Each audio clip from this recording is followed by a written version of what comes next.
ছিলেন, বিভিন্ন হলে হলে যে প্রার্থীরা ছিলেন তাদের পক্ষে অনেকগুলো কনসার্ন বিশ্ববিদ্যালয় প্রশাসনকে জানানো হয়েছে।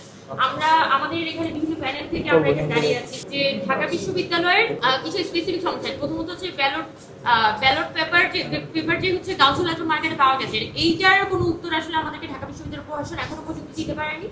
আর পাশাপাশি আমাদের প্রত্যেকটা বলা যায় বিভিন্ন প্রার্থীদের পক্ষ থেকে, প্যানেলের পক্ষ থেকে বারবার করে অ্যাপ্লিকেশন দিয়ে জানানো হয়েছে যে আমাদেরকে যাতে ভোটার উপস্থিতির যে তালিকাটা, সেই উপস্থিতির তালিকাটা দেওয়া হোক। এটার মধ্যে আসলে ভোটারদের যে প্রাইভেসি, সেটা পূর্ণ হওয়ার আসলে কোনো সুযোগ নাই।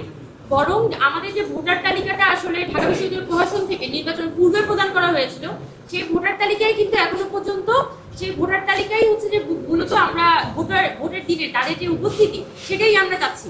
এটা খুবই মানে ব্যক্তিগত ইনফরমেশন হিসেবে এটাকে বিবেচনা করার সুযোগ কম।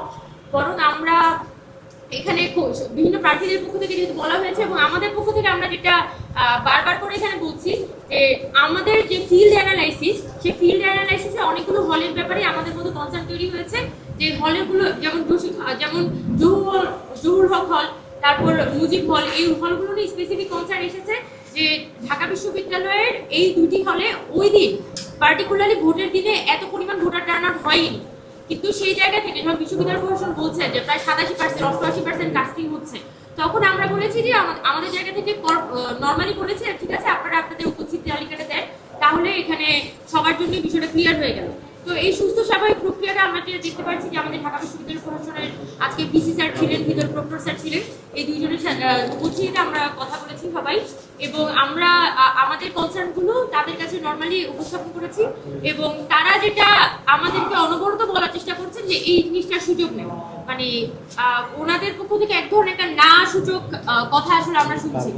তো আজকে নির্বাচনের কিন্তু প্রায় 15 দিনের মধ্যে উপর চলে গেছে, এখনো পর্যন্ত কিন্তু আমরা দেখতে পাচ্ছি যে বিশ্ববিদ্যালয় প্রশাসন একটু আন্তরিকতার সাথে এই যে সমস্যাগুলো বা এই যে কোশ্চেনগুলো অ্যারাইজ হয়েছে বা বিভিন্ন আবেদনগুলো করেছে, সেগুলো অ্যাড্রেস করে একটা প্রপার অ্যান্সার দিতে পেরেছে।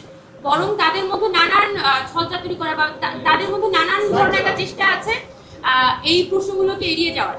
তো সেই সব কনসার্ন নিয়ে আমরা আসলে আজকে ডি স্যারের সাথে দেখা করেছিলাম, ডি স্যারের সাথে কথা বলেছি, এবং আমরা যেটা বলেছি যে অতি দ্রুত সেটা সব থেকে ভালো হয় আগামীকালকের মধ্যেই আপনারা যাতে আপনাদের উত্তরগুলো আমাদের কাছে দেন, তাহলে আমাদের জন্য সিদ্ধান্ত নিতে সহজ হবে।